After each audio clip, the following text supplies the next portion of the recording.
All right. Hey, good morning, everybody. I'm out here in the harbor in Menifee, which is where our story took place at the beginning of the story. But, I'm just it's just a good place in ancient Egypt to read our next chapter. Our next chapter is called Disaster. All right. We know what happened last time. Um, we Mara escaped from the conch. Okay, and I don't think she's running away. I think she's going to go try to do something, probably kind of brave or something like that. Okay, so let's see what she does. Let's see what happens, and we're going to see the book is ending. We're on 236, and we're only going to go to 270 something, 279, I think. All right, here we go. Chapter 22, Disaster. 3 streets away, Mara was already dodging out of the passage beside the goldsmith shop and running like the desert antelope along the high curving wall which bounded the palace grounds. There was but one thing to do, and somehow, though the wild disorder of her emotions, she'd had wit enough to see it and cling fast to it. She was still spent from her storm of weeping, sore in body and mind from Sheftu's merciless handling of her, and shaken in every nerve by the audacious but no less passionate kiss which had saved her life. Sheftu was lost to her beyond recall, but hardest to bear was the ironic twist that this time she was innocent. The ship's raid had none of her doing. It was Saur he'd caught in his gold-baited trap, but he'd refused to believe it, and thereby laid himself and the revolution open to the liveliest danger. Mara alone, though stunned by the abruptness of her own undoing, recognized the extent of that danger. She alone knew that Nahira knew about the Inn of the Falcon. She alone could guess that in his rage at finding nothing on the ship, he might abandon all subtler tactics and storm the tavern, seizing everyone in it and trusting to later luck to find the leader. Aye, but he would already have the leader. The moment he set eyes on Sashai, the scribe, he would recognize Lord Sheftu, and all would be over. There was but one thing to do: find Nahira, learn his plans, and then, if necessary, slip away from him somehow and carry a warning to the inn. On trembling legs, Mara was speeding to do it. The north gate loomed ahead, Rashed's gate. Mara clutched her ring, praying its charm would work once more, though Ammon knew it had brought her anything but luck the last 2 days. She had not seen Rashed for 4 nights now, having lately used the main gate and the password of her master's name for her passage in and out of the palace grounds.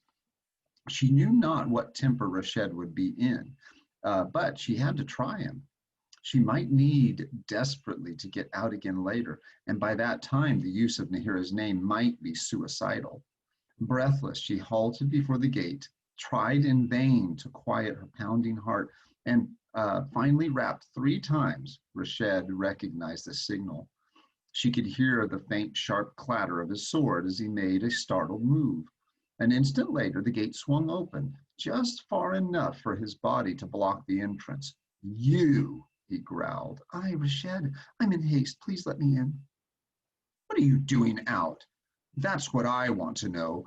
I've seen naught of you tonight, not 4 nights running."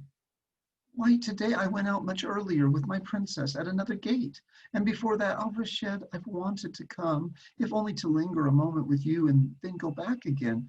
But I could never get away from her, not even for a minute."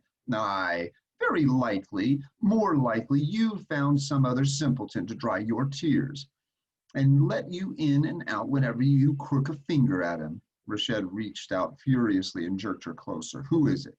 That swell-headed sergeant at the main gate?" "Nay, it isn't. I've done no such thing. Oh, Mother of Truth, let me in. I can't stand here arguing. I'm in haste. I tell you, my brother's dying and I must get help."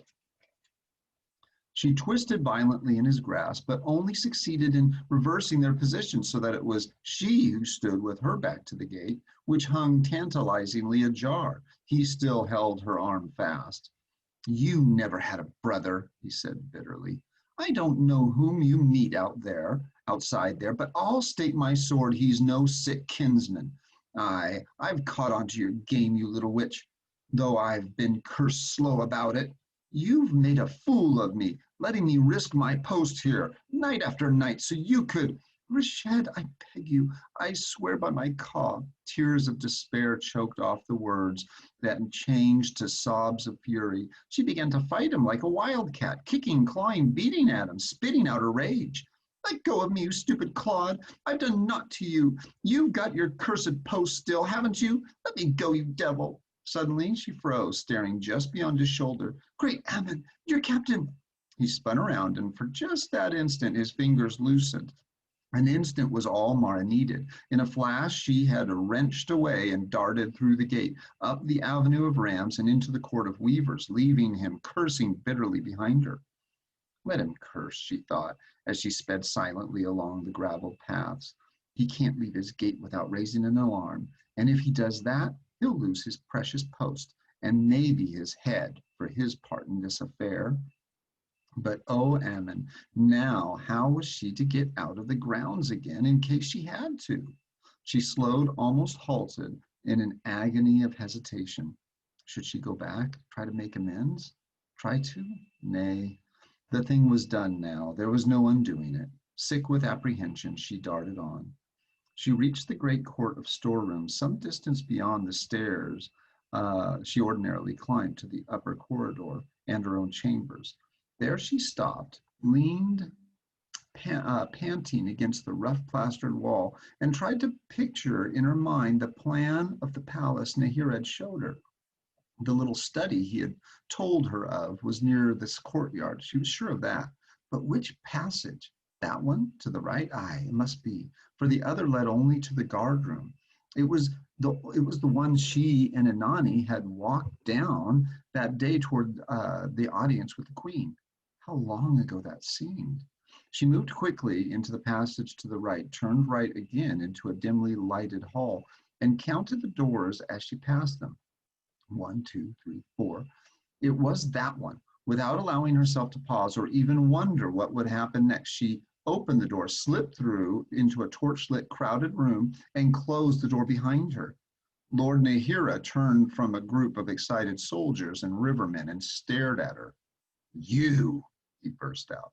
Mara leaned back against the door, feeling all at once spent and weary. Everyone, she thought sardonically, seems overjoyed to see me tonight. Yes, she said. I crave your protection, master. The rebels suspect me. Do they? By my caw, Ammon is good sending you here at this moment. It has saved my Libyan the trouble of finding you. Slowly he eased down upon the table behind him, folded his arms, and studied her, a faint, chill smile touching the corners of his mouth. Chadzar, he murmured, send these men away. We need them no longer. The Libyan jerked his head at the soldiers and rivermen, crewmen from the Friend of the Wind, Mara guessed, and herded them out through another door. There was still one other person in the room, a quiet figure hunched in the shadows of the corner. Mara did not move her eyes to see who it was. As the Libyan sauntered back to his post, Lord Nahira spoke again, his voice dripping sarcasm. So the rebels suspect you. How unkind of them to repay your friendship with cruel distrust. Friendship? I've pretended friendship, master. Did you not send me there to spy on them, learn their secrets? Aye, quite right, I did. But you were so tardy in reporting any of those secrets that this afternoon I decided to set a spy on you, my clever one. Only a formality, you understand. To my surprise, the man I picked seemed to be an old friend of yours already. Indeed, murmured Mara. Lord Nahira turned his head. You there, show yourself. Even before she saw him, Mara knew who was gliding out of his shadowy corner. Saur looked oddly incomplete without his golden balls, but his twisted, cynical smile was the same as ever, his tongue as oily. Live forever, face of the lily. May thy caw rejoice, may thy ass, you son of 40 devils. Shocking, murmured Nahira. Is that any way to greet a friend? He's no friend of mine. He's a rogue and a serpent. Don't trust a word he says, master. He's as slippery as, then you're two of a kind. Nahira's pretense was finished now. His voice lashed like a whip. Why did you not tell me of that ship tonight? Because I knew it was a trap. By Ammon, you'd still lie to me? Don't believe her, Excellency, put in Sour. She was there. She heard what I heard. Yes, I was there, you crocodile, but I had my wits about me and you did not. The ship was empty, master, was it not? You found no gold aboard it, did you? Nay, you didn't. It was all a hoax, a snare, set for me that I had the sense to stay away from. But this fool walked into it. Now they think I did it, and all I've tried to accomplish is wrecked. They'll not even let me in the tavern after this. In fact, I hear they have orders to kill me on sight. Ah, breathed Lord Nahir with satisfaction. And just who told you that? Mara bit her lip until she could taste the blood. An old man who felt sorry for me. Indeed, someone whose acquaintance you made during those other visits to the inn, no doubt. Those early visits, the ones before I sent you. The ones I knew nothing about until this juggler told me. Gods of Egypt. I'm caught, thought Mara. I can't wiggle out of this one. There's no way out. No way. No way out.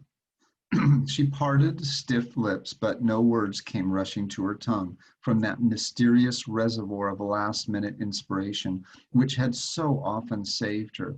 She stood paralyzed, wordless, and the silence drew out until it was far too long, far too late now to say anything at all, and she was lost. It was all over. Lord Nahira smiled icily and echoed her thoughts. The game's over, isn't it? Too bad. You must have enjoyed it while it lasted. Come now, who is this old man who warns you? The silence went on. Excellency, murmured Sower. I think perhaps it was a young man, one called Sashai. He would have warned her. A faint, bitter amusement touched the edges of Mara's mind. Not he, she muttered. Nahira ignored her, turning instead to the juggler. It is sad, indeed, that I was not aware earlier of your possibilities. You would have been working for me long ago. Before these soldiers came in with their useless prisoners, you were beginning to tell me of those who come regularly to this inn. Suppose you continue, Sashai. Sashai, the scribe. Who is the scribe? Excellency, no one knows. It is he who brings orders from the rebel leader, and no one knows him either. It is said even Sashai has never seen him. But it is clear to all that our scribe is smitten with this lily-faced one here, this flower of loveliness. Sower's old world-weary, indifferent eyes rested a moment on Mara, faintly amused, detached, as they might have rested on a stranger or a carven image, a beetle with which he had chanced to crush under his sandal. As for the others, there is a goldsmith, his name is Nefer, Asher the innkeeper and his wife, a priest called the Jet, a riverman the Conch, a baker, and several artisans. He did it easily, casually, as if there were nothing here requiring thought or decision. He merely opened his mouth and named them off, her companions, her allies, all Sheftu's trusted followers, those who had laughed with her and counted her one of them, who ate Miftaya's stew or whispered with Sashai or played hounds and jackals night after night while they waited for orders. Named them and so murdered them one by one. Mara stood dry-mouthed, sick and numbing all over, gazing at last into the face of treachery with which she had been flirting so long. She could not wrench her eyes away from that unbelievable sinuous figure with its twisted shoulder, its gestures of fluid grace. It seemed as if evil itself were loose in the room. Enough, enough, Nahira was saying absently. We can net all those when we choose, like a school of fish. This is the scribe. It is the scribe who interests me, this mysterious Sashai. There, juggler. is a fish who might be worth catching. In fact, I think we will cast our net. Chadzar. Aye, master. Call the soldiers back. There'll be another raid tonight. At once. Stay, send me only their sergeant. I'll give my orders to him. What of her? You hear his cold eyes move to Mara. Later. I want plenty of time for that. Plenty of time. He's going to torture her. Send her to the chambers and post a guard by her door. Perhaps it had better be you. Nay, I want you for this other. Put her under guard. Find a guard with a whip. He smiled thinly at Mara.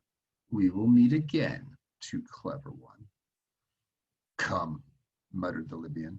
Moving like one in an ugly dream, Mara walked beside him through the other doorway, waited a while. He chose a burly soldier and growled instructions, went on again with her new guard through the halls, up the outside stair to the upper corridor, and at last into her own room. He left her there, standing motionless among the familiar gilded butterflies. A moment later, she heard the bolt grate home, then the creak of wood as her jailer settled back against her door. It was some moments before she became dimly aware of the sounds of movement and chatter from the next room.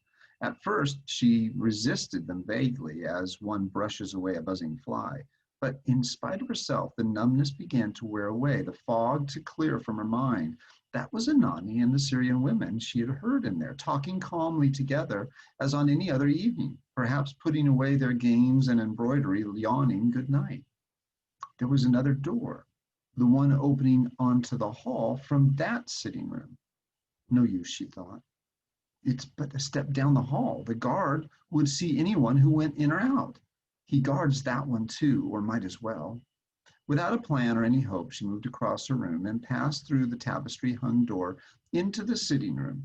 She had been right. The Syrians were in the act of dispersing into their sleeping chambers. A few of them paused to look at her mild surprise, and Ani's face showed a flicker of swift anxiety. Mara, I thought you were... Is anything wrong? My princess, said Mara in a voice that sounded strange even to herself. Could I speak to you a moment? For as long as you like. Inanni murmured something to Dashtar, waved all of her women out of the sitting room, and hurried over to Mara. Sit you down. Your face is ashen. Shall I fetch water? Nay, I'm all right. Stay with me, please, my princess. Gasping blindly at Inanni's hand, Mara sank into a couch, and to her own bewilderment burst into despairing tears. Mara, oh, something terrible has happened. What is it? Has it not? I felt it the moment you came in here. There now, you shall tell me about it in a moment. Don't try yet. All's well, all's well. Oh, Ammon, I have no time for weeping. I must stop this. Mara brushed the tears angrily from her face, only to be overcome with fresh ones. Everything's tumbled about my ears. Princess, all's over, all's wrecked, smashed. Sheftu tried to kill me tonight. He couldn't do it, quite, but my master can and means to and will. There's a guard outside my door now, and I must get out. I must warn them. As coherently as she could, she told the story, the ship, the black moment in the alley, her flight from Nakonk, then from Rashed, and the terrible scene she had just witnessed. My princess, that juggler is the evil one himself. It was the way he did it, carelessly, without passion, as if lives are no more value than onions, and not means anything. Osiris, I knew not what evil thing I played with. I did not know it would be like this. I didn't understand. Mara, Inanni stroked her hair, trembling. Is there nothing you can do? Nothing. I can't leave these rooms. Even if I could, I'd never get outside the gates. I'm snared fast as a bird in a net. Inanni stilled suddenly, then seized Mara's shoulders in both hands. Wait, Mara, it's possible that it may be that I can help you to get out. You? What? How? What? Hush, let me tell you. Do you remember Sharimi, the Syrian woman in the court of the weavers? The one you've been seeing her. I knew that. She has a family outside the gates, Mara, in the city of the dead. Often she goes home to them each night, though if the work presses her here, She stays on until it slackens and sleeps in a little room off the servant's wing. She is in the palace now. I talked with her this afternoon, and she said that she would sleep within the walls tonight. But if she were to change her mind, if she were to rise from her couch now and go home to her family outside the gates, taking a young Syrian maid with her, Mara was on her feet. Ay, praise and thanksgiving be to quick, princess, find me Syrian clothes, all the scarves and shawls and the thick skirts you can gather. Stay, do you think she'll do this for me? She will do it for me, Mara, said Inani softly. We have comforted each other, and it is as if I were her daughter, and she my own kin. Mara stood for one silent moment, searching the simple, tranquil face and glimpsing a world which she had never known, a world of friends and kin who shared bread and trouble alike and comforted one another. And you would do it for me, she whispered. With all my heart. It is not much I do. Inani started for her bedchamber, then hesitated. Suddenly she rushed back to seize Mara's hand. Her plump face creased with anxiety. But it is much and more than much that you do, Mara. Oh, think carefully. Once outside the walls, you could go free. They will kill you if you go into that inn. You said so yourself. I don't care. I don't care. Make haste, the clothes. Inani dropped her hands and flew to the door of her bedchamber. And that's it. Okay, so we will get the rest later. And the rest one, it's chapter 23. It's called Capture. Oh boy. So capture. So she got captured. Now she's going to get captured again, I guess. All right, guys. Until then, it's dark night and the moon and those guys are over by the fire down there. I think I'll go see what they're talking about and see if they can point me in the direction of a good place to have some dinner. All right, guys, you take care and I'll see you tomorrow. Or no, yeah, tomorrow. Bye-bye.